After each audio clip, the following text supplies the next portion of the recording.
Yeah, I debated whether or not I was going to put on Alpha attire, but I figured I'd go ahead and put it on.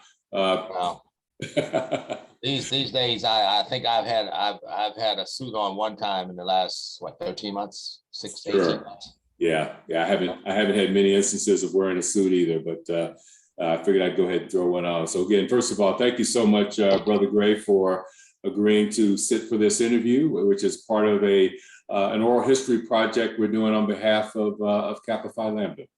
Well, thank you for inviting me. Sure, absolutely. But first, if you don't mind, just love to know a little bit of history about you. Where you're from, where you went to college, and just sort of your early history as becoming a member of Alpha Phi Alpha. Well, the name is C Vernon Gray. I from Sunderland, Maryland. I say Sunderland, but where we live was between Sunderland and Chesapeake Beach, Maryland. Sunderland only had about maybe 500 people or so at the time. A general store and a couple of liquor stores, and three gas stations actually, and a general grocery store. Small rural town in southern Maryland, county of about 34,000 people. Grew up on a farm there, a farm my grandfather had purchased when he was a sharecropper from the owners of the property for about maybe $800 in 1944. So that's where I grew up lived with my grandparents, my two brothers, and mother and father, and maybe a couple other people they would take in from time to time. And I went to Morgan State University in Baltimore, with Morgan State College at the time.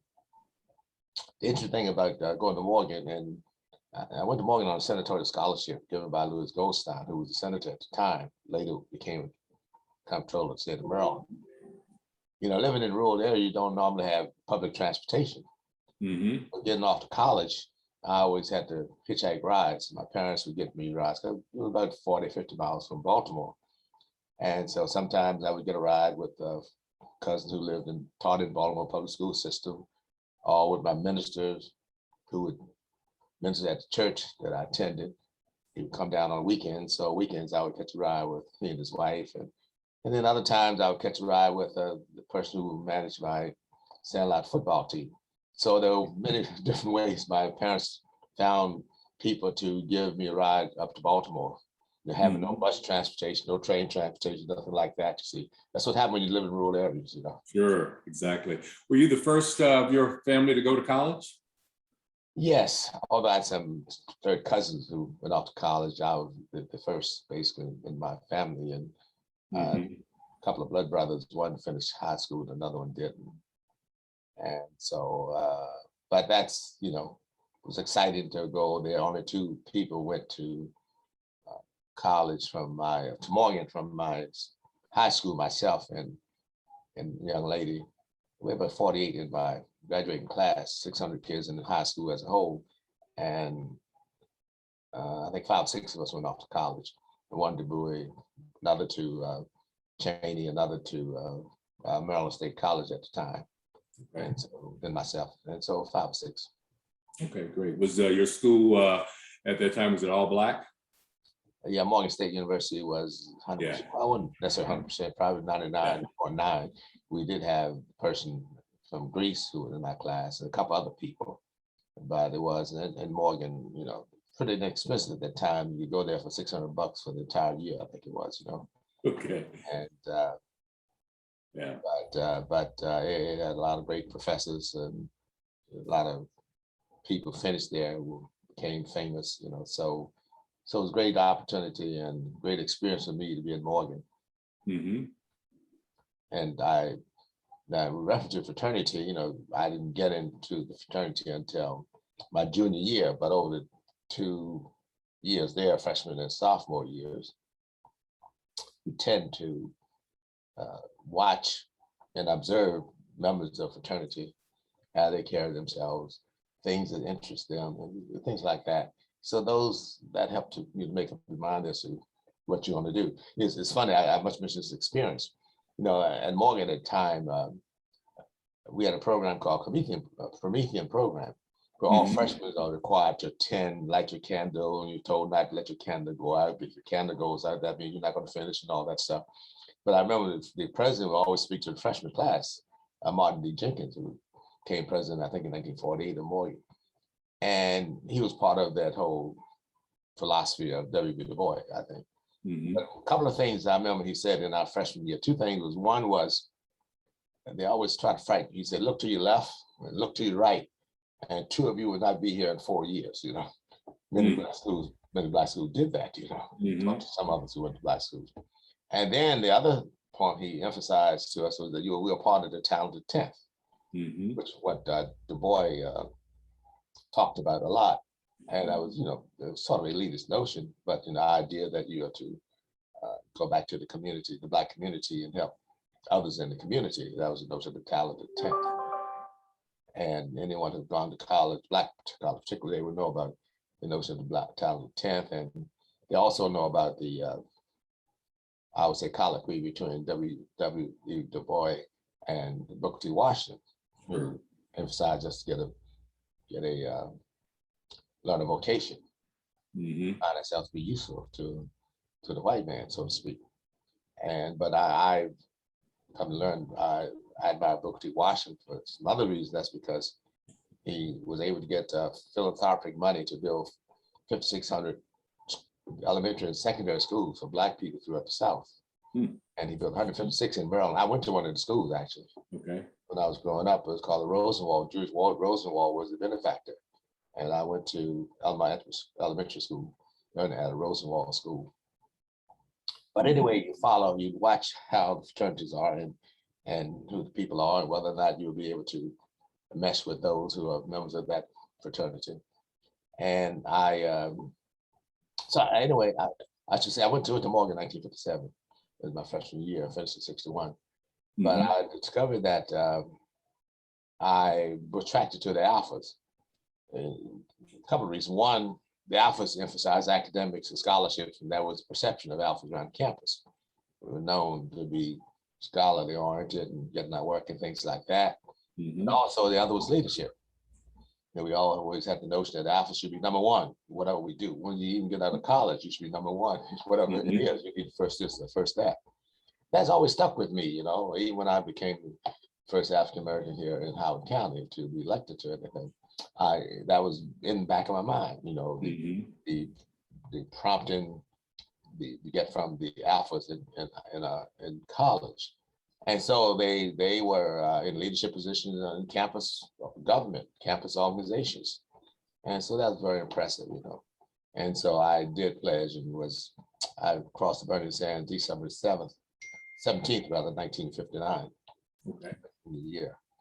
I think it was 12 o'clock, something like that. Okay, that's great. Great. 12. So you mentioned that obviously you were the first Black elected to office in Howard County. So we'd love to just know more about your career and how that ultimately came to pass. Yeah, I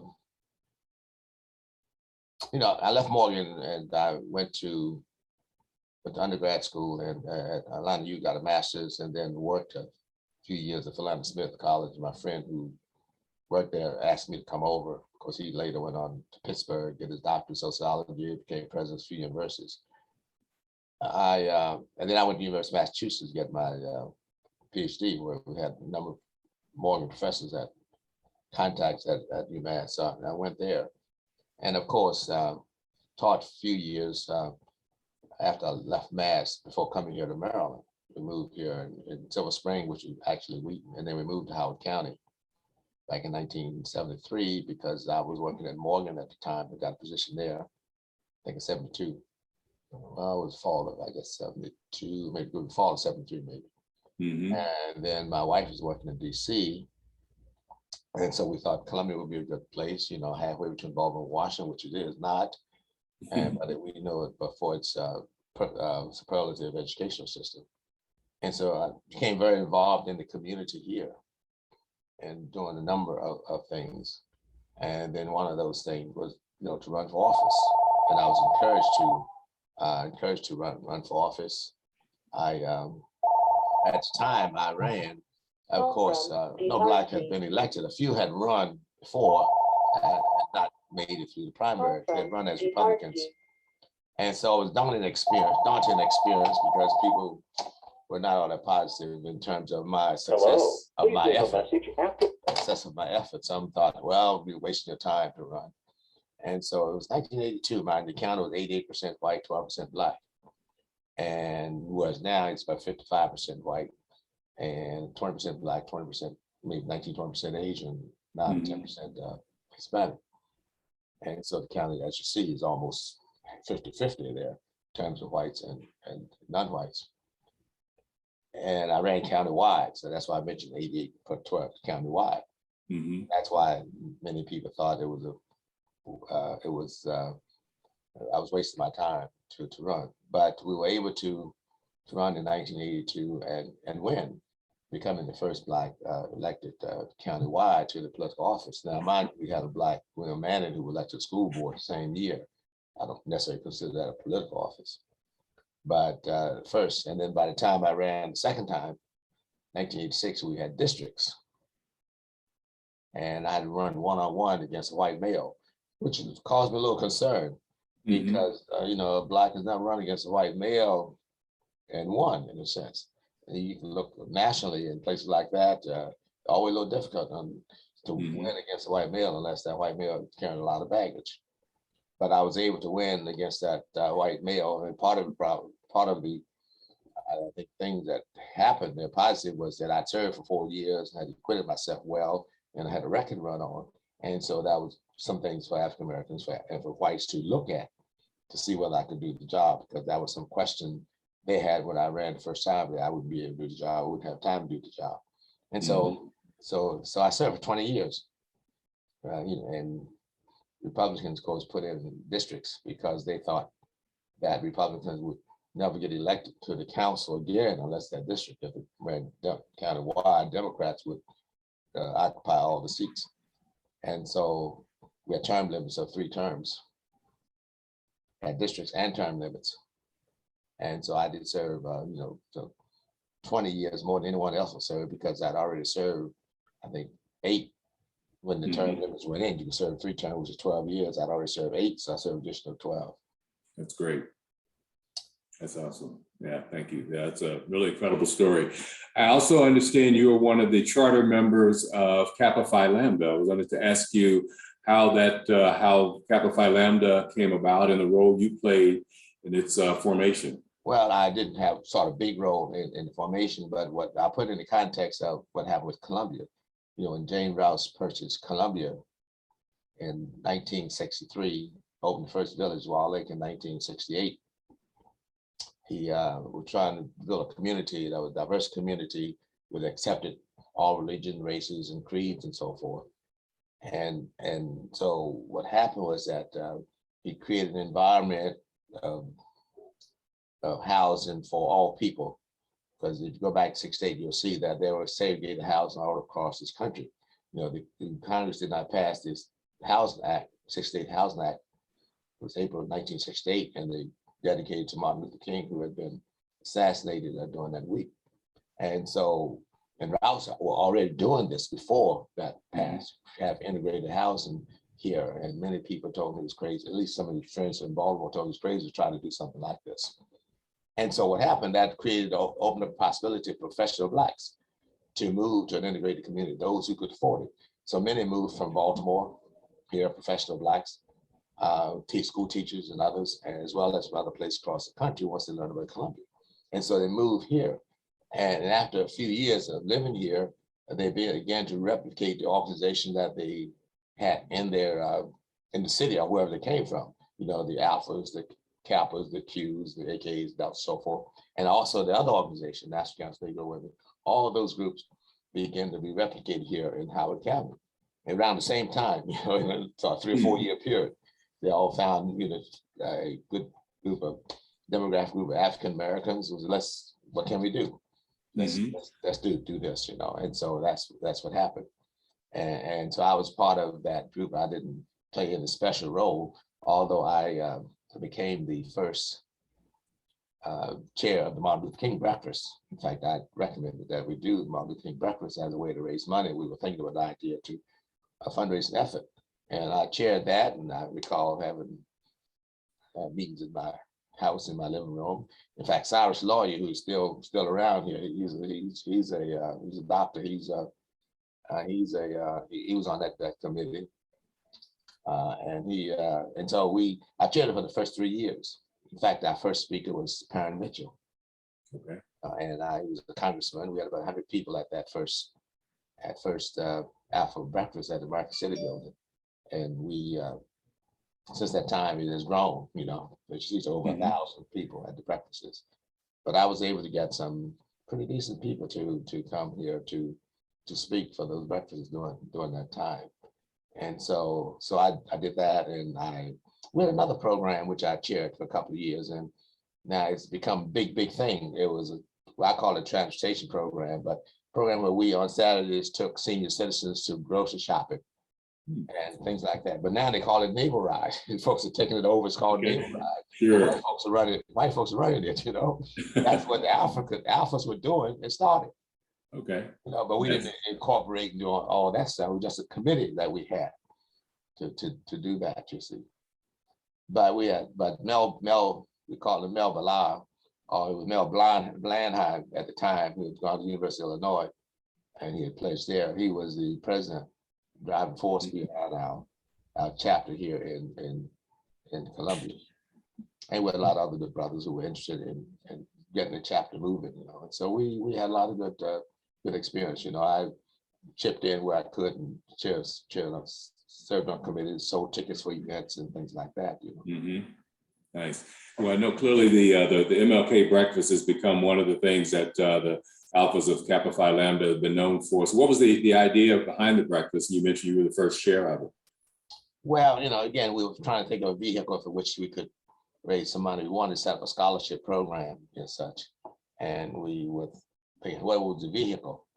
And somehow or another, I thought about King. I had met Dr. King, when I was in Atlanta at graduate school. He had come to meet with us and talk to the students there. And I had heard him speak a couple other times. I was in Arkansas when he came to speak at the church. I was there. Of course, I was at the March on Washington 20s. And 1968, not 68, when 63, the March on Washington. But, and so we thought that given the fact that a lot of people, this was in the mid-70s, were naming things after Dr. King and doing a lot of other things, we thought this might be a very good vehicle from which we could encourage people to participate. And, it would also become a branding for the Alphas as well, to have our names also Dr. King, who's the Alpha brother, as it was, And so that's where we went. And it has become enormously successful. Yeah, absolutely. So as you reflect on your many years as an Alpha, I think the quick math I mentioned, I think you said you crossed in 57 or 59.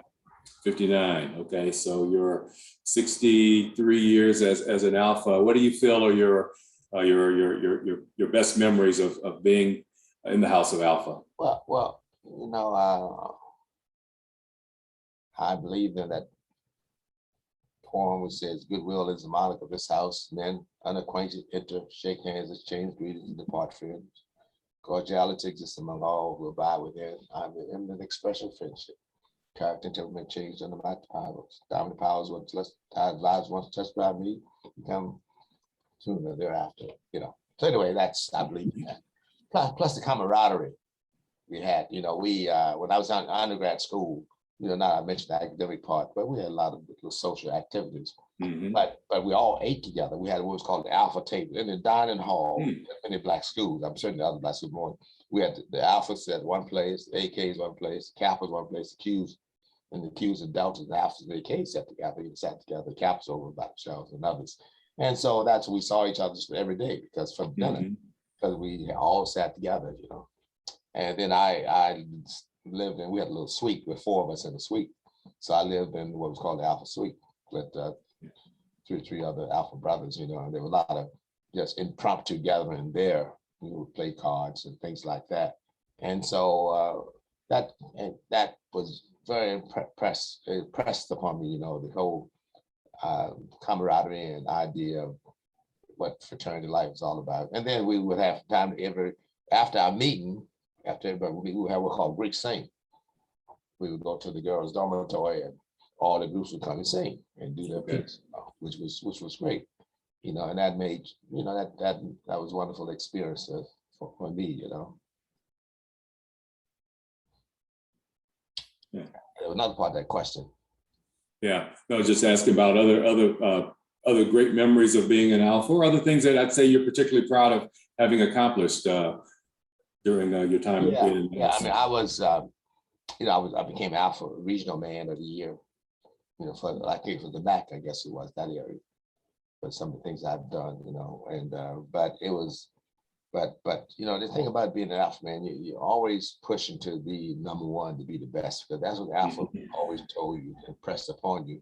You always had to look like an Alpha man and things like that. You see, always important. And whatever I was involved in, it was always to be the best, try to be number one, try to be the leader, things like that. You see, and always Alpha man was involved in something to that extent, and you love seeing that. Absolutely. Well, as you think about the fraternity today, it's had a tremendous history. We actually have our smoker this evening. What do you think is the continuing attraction of Alpha for young Black men? I think the thing I think about Alpha, and certainly other organizations think the same, is try to make a difference. I mean, wherever you are, try to make a difference. And that's one thing about with Alpha to me, that we try to be the first in whatever we're doing, but not first try to be the best in what we're doing in terms of serving the community. And then that's what I like about the fact that Alphas get involved in the community and try to help others, try to help young Black men, try to help the community as a whole. And I think that's the key thing. Alphas always had this motto of going to college, and so, but that, and also Alphas have branched out. Well, we've all been involved in public policy, in the political arena, to sort of speak to advance and advocate for public policy, and I like that. So we're always trying to make that difference. You use Alpha men, let people know that Alpha's concerned about the community. Alpha want to get out there and have some impact, regardless of whether it's health, justice issues, economic equality issues, you name it. That's why I like what we branched out into all those areas. We move beyond just education now. The things we're doing with the Alpha Achievers program, and I mean, you name it, the thing we're doing in this community, and we're partnering with other groups, which I like that as well, because, we had the Pan-Hellenic group, but some reason it's easier sometimes to partner with one separate fraternity or sorority, that is to Pan-Hellenic all work together. Sure. But I think, those are the things, making a difference in the community, making a difference where you are, making a difference in the lives of African-American people, young people, elder, wherever they are. That's what I like about Alpha. We continue to do that in many different ways. That's great. Well, Brother Gray, you've been an exemplar of the fraternity, and it's been my pleasure to interview you as part of this oral history project. So thank you again for your time, and I look forward to seeing you and gripping you up in the not too distant future. Okay, thank you. You tell your father-in-law, he made me into the fraternity. I should have mentioned that, Oh, he did. Okay. He and Joe Dorsey. Okay. Yeah, they were heavy-handed guys.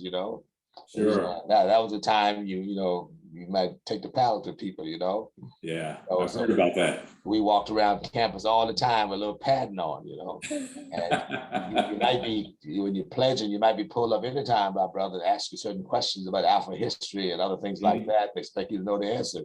They know the answer. They say, meet me in my room in about half an hour. They knew what was coming, Yeah, indeed. But he was a strong Alpha man, and he knew how to make Alpha men too. Yep, he certainly has been. I said hello. I will certainly do that. Okay, thanks again, Brother Gray. Let him know those are fond memories I have of him. Okay, I'm sure you do. Okay.